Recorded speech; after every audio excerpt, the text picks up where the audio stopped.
What's up, guys? Justin Woltering here, Mind Muscle Academy. First of all, bear with me today, it's a little windy out here. Second of all, which probably should have been first of all, shout out to you, the Mind Muscle Academy members. Thank you. This is for you, specifically Andrew. Shout out to you, bro. I appreciate everything you're doing. I want to get back to you on your cardio question. So when it comes to cardio, we have high intensity and low intensity cardio. And with the high intensity cardio, this can zap your adrenal glands so fast, guys. This can really cause you to overreach and spin your wheels way too early on into the 12-week program. So pace yourself and build up your work capacity over time. And that's why you start out with maybe 1 day of high intensity a week, and then 2, and then 3 as time goes on. But on the opposite of that, we have low intensity cardio, LISS, low intensity steady state. And when it comes to low intensity cardio, guys, this is for your autonomic nervous system. So these are the things that we don't think about. This is urination, heartbeat, sex drive, and fight or flight. When shit hits the fan, how do you respond? This is your sympathetic nervous system, that intense fight or flight, adrenal gland, growth hormone release. And then we have our parasympathetic nervous system, which is our body's ability to recover, which is so important when you're doing a plan as grueling and as intense as the Mind Muscle Academy 12-week video trainer. So make sure that you're really getting that recovery in and optimizing that ability to chill out, guys. That's so crucial in this whole process. The ability to just breathe, be aware of your environment, of arousal control. What are the things that make you feel anxious? What are the things that make you feel nervous? These are the things that you need to be aware of. Maybe 10, 12 times a day, just stop, take a breath, become present, become more aware, and it will help you in everything you do inside and outside the gym. That's pretty much the, Reader's Digest on cardio. So let's just get off fitness for a minute.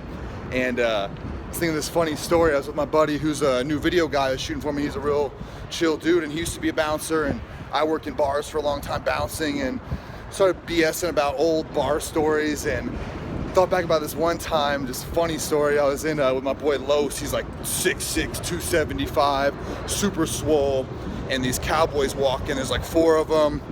We look at each other like, oh man, these guys are liquored up. They're up to no good. Not within 20 minutes, they're on the bar dancing, which is corny, and no one wants to see that. And we're like, hey dude, excuse me, you gotta get off the bar, come on down. And the guy comes down and calls my boy Los the N-word, and he just looks at him, real chill, pow, knocks him unconscious, no problem, lights out. The guy starts convulsing, and it kind of showed me that, the loudest guy in the room is not the one that we're afraid of. The spouting whale gets harpooned first. You don't want to be that dude. You want to be the guy that's laid back, chill. That's the guy that I'm nervous of nowadays. So be aware of that. And we kept BSing about bouncing stories, and it brought me back to this one crazy ass story about the craziest thing I've ever seen bouncing. It was actually a pivotal moment for me in my career, when all was said and done. But I go to throw this guy out of the bar. He had a razor blade on him, cut my finger. I'm like, shit. I'm just gonna leave this guy alone. And then, maybe an hour or two later, a fight breaks out. These guys start brawling. They're scrapping. They're going crazy. We just had to get him out of the bar. They're in the street. Dude gets knocked out. Guy gets in his truck, F-250 dually, big body, 6-wheel, and drives over him. Just right like that. The guy gets up after getting driven over. I could have sworn he would have been dead. He gets up, staggers, takes out his gun, pow, pow, pow, starts shooting in the air. The cops come. Luckily, no one was hurt, but it was crazy. It was chaos. And at this point, I kind of realized, I'm like, you know what? It's not worth it. I could die doing something that I don't love. Why would I risk that? I want to risk everything on something that I care about. What's my passion? What's my purpose?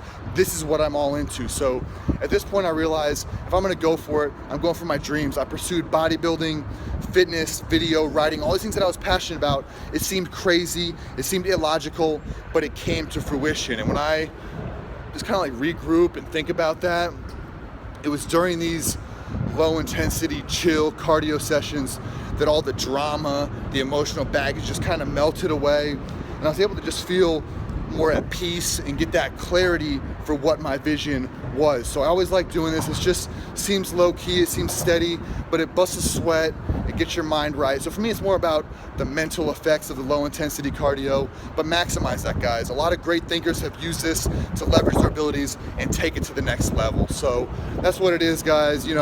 My Muscle Academy. This is what we do. If you want the exact workouts that I do, the exact technique, and the exact form so you know you're doing it right, if you want the exact meal plans that I use, head over to justinwoltering.com and check it out. Later.